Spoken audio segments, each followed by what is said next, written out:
యేసు ప్రభు నామములో ఉదయకాలపు వర్తమానాల కొరకు ఎదురు చూస్తున్న మీ అందరికీ ఎమాన్యుయల్ మినిస్ట్రీస్ తరపున మా హృదయపూర్వకమైన వందనాలు తెలియచేస్తూ ఉన్నాను. గత సోమవారం నుండి సంపూర్ణ రాత్రి ప్రార్థన జరుగుతూ ఉంది. దేవుని కృప ఈరోజు రాత్రి అనగా శుక్రవారం రోజు రాత్రి ప్రార్థన చేయటానికి తల్లులు అందరూ వచ్చారు. ఒకసారి ఈ అమ్మ వాళ్ళందరూ మీకు వందనాలు చెప్తారు. అమ్మ వందనాలు చెప్పండి తల్లి. మీ అందరికి వందనాలు అమ్మ. చాలామంది వచ్చారు. రైట్, అందరికీ వందనాలు. ఇట్రా. సరే, ముందు మా ప్రదర్శన చూపిద్దాం. వీళ్ళని ఎందుకు తక్కువ చేయాలా? రండి తమ్ముడు, ఇట్రండి. ప్రైజ్ ద లార్డ్ అన్న, అందరికీ praise the lord. Thank you. Praise the lord. ఒకసారి వందనాలు చెప్పండి వాళ్ళకి. నాకు కాదు.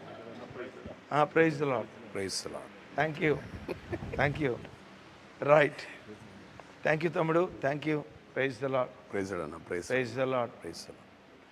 మీరు పంపించిన ప్రతి ప్రార్థనాంశం మీరు ఫోన్కి పంపిస్తూ ఉన్నారు కదా. రైట్, ప్రతి ప్రార్థనాంశం ఇలా పేపర్ మీద ప్రింట్ చేసి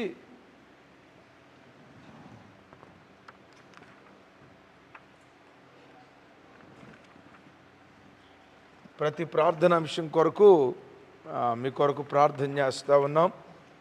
ఏదో పంపించారులే అన్నట్లుగా ఈ కాగితాలన్నిటి మీద ఒకేసారి చేయి పెట్టి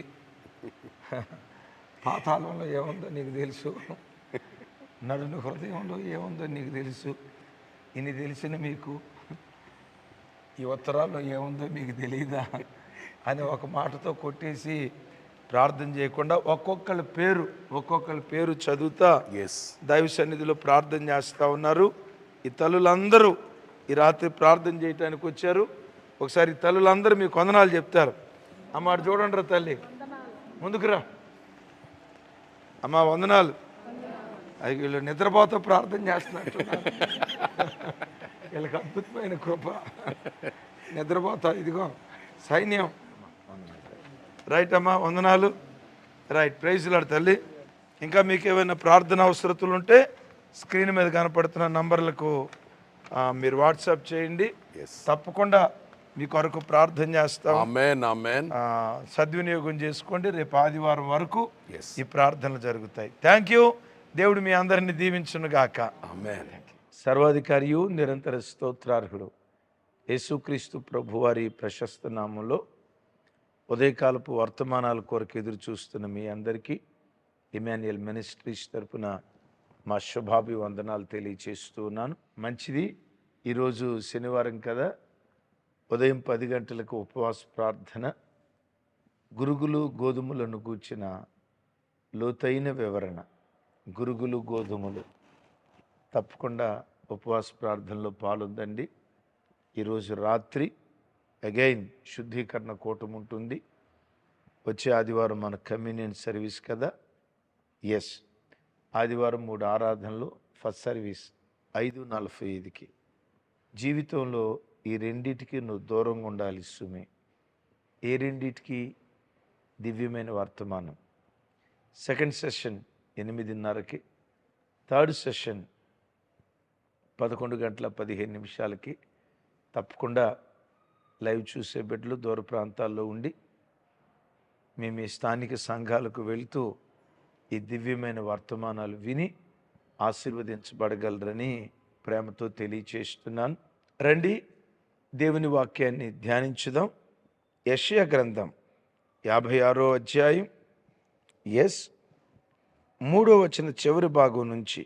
షండు నేను ఎండిన చెట్టని అనుకొనవద్దు, నేను నియమించిన విశ్రాంతి దినములను ఆచరించుచు నాకిష్టమైన వాటిని కోరుకొనుచు నా నిబంధనను ఆధారము చేసుకొనుచున్న షండులను గూర్చి యెహోవా ఇలాగూ సెలవిచ్చుచున్నాడు.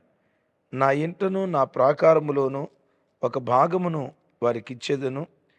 కొడుకులు కూతుళ్ళు అనిపించుకున్నట కంటే శ్రేష్టమైన పేరు వారికి పెట్టుచున్నాను. కొట్టివేయబడని నిత్యమైన పేరు వారికి పెట్టుచున్నాను. విన్నారా? షండు తను ఎండిన చెట్టని అనుకొనవద్దు. 3 రకాల షండులు ఉంటారు. ఒకటి, తల్లి గర్భంలో నుంచి షండులుగా పుట్టినవారు. రెండవది, మనుషుల చేత షండులుగా తయారు చేయబడిన వారు, మార్చబడిన వారు. మూడవది, పరలోక రాజ్యం కొరకు తమను తామే నపుంసకులుగా మార్చుకున్నటువంటి వాళ్ళు. క్రైస్తవుడు 3వ గుంపుకు చెందినటువంటి వాడు. శరీరంలో అన్ని అవయవాలు చక్కగానే పనిచేస్తాయి, కానీ పని చేయలేని స్థితిలో చచ్చిన వాడిగా వాటి విషయంలో ఉంటాడు. కళ్ళుంటాయి, సినిమాలు చూడగలడు, కానీ చూడ్డు. ఎదుటోడు దూషిస్తూ మాట్లాడితే మాట్లాడగలిగే సామర్థ్యం నాలుక మనకుంటుంది, కానీ మాట్లాడలేడు.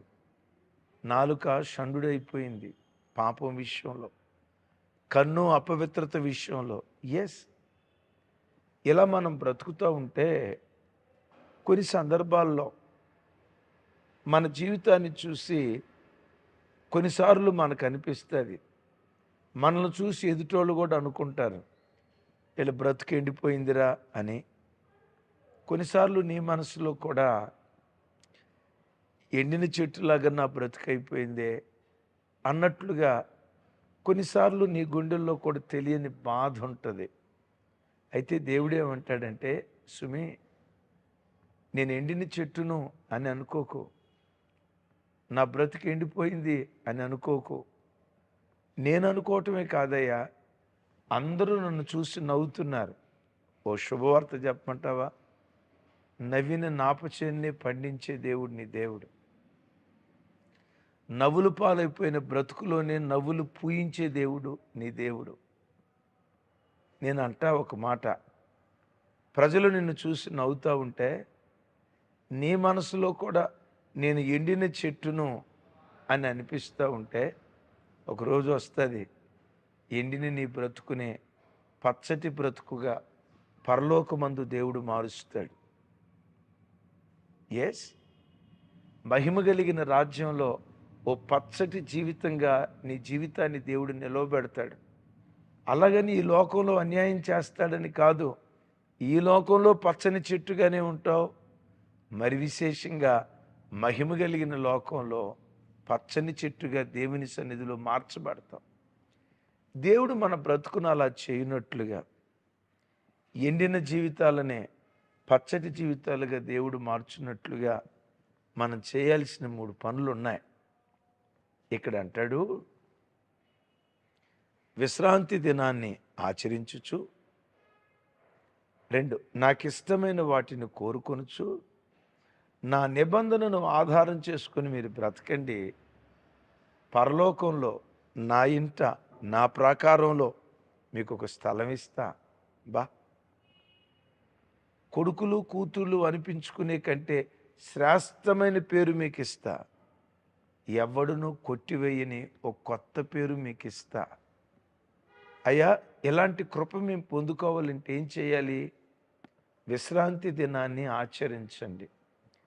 దైవజనమా, పాత నిబంధనలో శనివారం విశ్రాంతి దినాన్ని ప్రతిష్ఠిత దినంగా ఆచరించేవాళ్ళు. క్రొత్త నిబంధన కాలంలో పునరుద్ధానపు దినాన్ని ప్రతి క్రైస్తవుడు ప్రతిష్ఠిత దినంగా ఆచరించాలి. విన్నారా? మిమ్మల్ని ఒక మాట అడుగుతాను.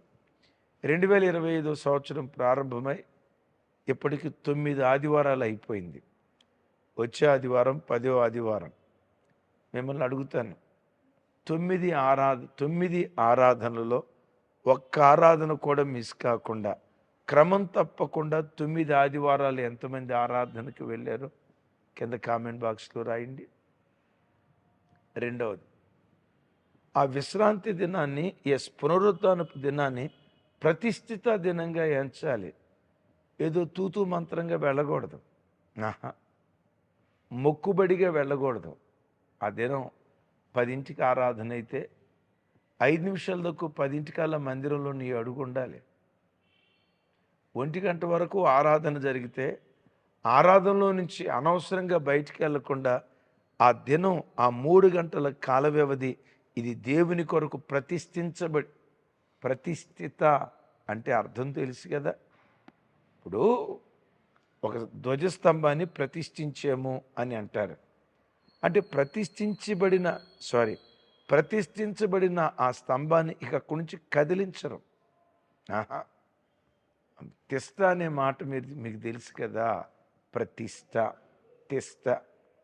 ఎవరైనా బంధువులు మన ఇంటికి వచ్చారు, వారం రోజులు 10 రోజుల నుంచి ఇంట్లో నుంచి బాటల్లా బయటకు వచ్చి అంటారు కదా, వచ్చాడు మా వాడి ఇంట్లో తిష్ట వేసాడు అని అంటారు కదా. అంటే తిష్ట వేయటం అంటే అర్థమైంది కదా. ప్రతిష్ట, పునరుద్ధానపు ఆరాధన నీకు ఒక ప్రతిష్ఠిత దినంగా ఎంచితే ఎండిన నీ బ్రతుకునే పచ్చటి బ్రతుకుగా దేవుడు మారుస్తాడు. పరమందు, మరి విశేషంగా పరమందు ఇహమందును కూడా సుమి. వింటున్నారా? ఆమేన్. విశ్రాంతి దినాన్ని ప్రతిష్ఠిత దినంగా ఆచరించాలి. రెండో మాట చెప్పమంటారా? అంటాడు, నాకు ఇష్టమైన వాటిని మీరు కోరుకోవాలి అంటాడు. ఎంత విచిత్రమైన మాట ఇది. నేను ఎప్పుడైనా కోరుకుంటే, మీరెప్పుడైనా కోరుకుంటే మీకేది ఇష్టమో అది కోరుకుంటారు కదా. ఇప్పుడు బట్టల దుకాణానికి వెళ్ళారు, అమ్మకి ఇష్టమైంది అమ్మ కోరుకుంటుంది, చెల్లికి ఇష్టమైంది చెల్లి కొనుక్కుంటుంది, తమ్ముడికి ఇష్టమైంది తమ్ముడు కొనుక్కుంటాడు, నీకు ఇష్టమైంది నువ్వు కొనుక్కుంటావు కదా. కానీ ఇక్కడ ఏమంటాడో తెలుసా? నాకు ఇష్టమైన దాన్ని నువ్వు కోరుకోవాలి. ఎంత విచిత్రమో చూడు. దేవుని మాటలు ఎప్పుడు ఇలా విచిత్రంగానే ఉంటాయి. అలా నువ్వు చేసి చూడు. ఎండిపోయింది ఈడి బ్రతుకు అని ప్రజలు అంటున్నారా? వారి కళ్ళ ముందే పచ్చటి బ్రతుకుగా నీ బ్రతుకు దేవుడు మారుస్తాడు. ఆమేనను అను తమ్ముడా. ఆమెన్. అయితే ఏం చేయాలి? ఆయనకి ఇష్టమైన దాన్ని నువ్వు కోరుకోవాలి. నువ్వు బట్టల దుకాణానికి వెళ్ళావు, నీ కళ్ళకి ఎన్నో ఇష్టమైనవి ఉంటాయి. శరీర సౌష్ఠం బయటికి కనపడేవి, అశ్లీలమైన వస్త్రధారణగా ఉండేవి, నిన్ను అట్రాక్టివ్గా లోకానికి చూపించేవి ఉంటాయి. మనుషులం కదా, నీకు అది ఇష్టమే. కానీ ఆ బట్ట కొనేటప్పుడు ఇది నా దేవునికి ఇష్టమా కాదా? నేను ఇలాంటి వస్త్రాలు వేసుకోవటం నా దేవునికి ఇష్టమా కాదా? ఇలాంటి హెయిర్ స్టైల్తో నేను ఉండటం, నా బట్టలు ఇలా కట్టుకోవటం, నా వస్త్రధారణ ఇలా ఉండటం దేవునికి ఇష్టమా కాదా? నేను ఇలా కటింగ్ చేయించుకోవటం నా దేవునికి ఇష్టమా కాదా? నన్ను నేను ఇలా అలంకరించుకోవటం నా దేవునికి ఇష్టమా కాదా అని, దేవునికి ఇష్టమా కాదా అని నువ్వు ఆలోచించి ఆయనకి ఇష్టమైన దాన్ని నువ్వు కోరుకోవాలి. నేనంట ఏ క్రైస్తవుడు కూడా నా జీవితం నా ఇష్టం నిజమైన క్రైస్తవుడు అన్నడో. లోకం అంటది నా ఇష్టం అయ్యా, నా లైఫ్ నా ఇష్టం, నా జీవితం నా ఇష్టం, నా బట్టలు నా ఇష్టం, నా ఫ్యాషన్, నేను ఎలా బ్రతకాలనుకున్నా అలా బ్రతుకుతా, నా జీవితం నా ఇష్టం అని అంటారు. కానీ క్రైస్తవుడిగా నీవు అనాల్సిన మాట ఏంటో తెలుసా? నా జీవితం దేవుని ఇష్టం, నా జీవితం అంతటి మీద సర్వ హక్కులు దేవునివే, సార్వభౌమాధికారం దేవునిదే. నా జీవితం నా ప్రవర్తన అంతటి మీద ఆయన అధికారాన్ని ఒప్పుకుంటున్నా అని మార్గాన్ని దేవుడు సరళం చేస్తాడు. ప్రతి విషయంలో ఆయనకి ఇష్టమైన దాన్ని నువ్వు కోరుకోవాలి. విన్నావా? ఆయనకి ఇష్టమైన దాన్ని నీవు కోరుకుంటే ఎండిన బ్రతుకులను పచ్చటి బ్రతుకులుగా మారుస్తాడు. లోతు తనకిష్టమైన పచ్చటి ప్రాంతం సొదొమ గొమొర్రాని కోరుకున్నాడు. అబ్రహాము దేవుడు ఇష్టపడిన దాన్ని కోరుకున్నాడు, ఆయనకి ఇష్టమైన దాన్ని కోరుకున్నాడు. లోతుకి ఏది ఇష్టం? ఆ పచ్చటి ప్రాంతం ఇష్టం, అదే యోర్దాను ప్రాంతం. అదంతా ఇష్టపడి వెళ్ళిపోయాడు, తనకిష్టమైంది అది. అబ్రహాం ఏం కోరుకున్నాడో తెలుసా? ఏం కోరుకోలే. దేవుడు ఏది ఇష్టపడి అబ్రహాంకి ఇచ్చాడో దాన్నే కోరుకున్నాడు. నాకిష్టమైన దాన్ని నువ్వు కోరుకో అన్నట్లుగా రాళ్ళు రప్పలు కలిగిన కొండలు లోయలు కలిగిన కనాను ప్రాంతంలో అడుగుపెట్టాడు. అద్భుతం తెలుసా?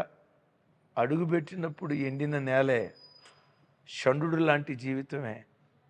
కానీ తను అడుగుపెట్టిన తర్వాత ఎప్పటికీ ప్రపంచ దేశాల్లో అద్భుతమైన వ్యవసాయం జరిగే దేశం ఇజ్రాయిలు దేశం. పచ్చటి ప్రాంతంగా మారిపోయింది. ఎందుకు తెలుసా? ఆ ఎండిన బ్రతుకులు పచ్చటి బ్రతుకులుగా మార్చబడటానికి తనకిష్టమైన వాటిని కోరుకోకుండా దేవునికి ఇష్టమైన వాటిని కోరుకున్నాడు. సంసోను తనకిష్టమైన వాటిని కోరుకున్నాడు.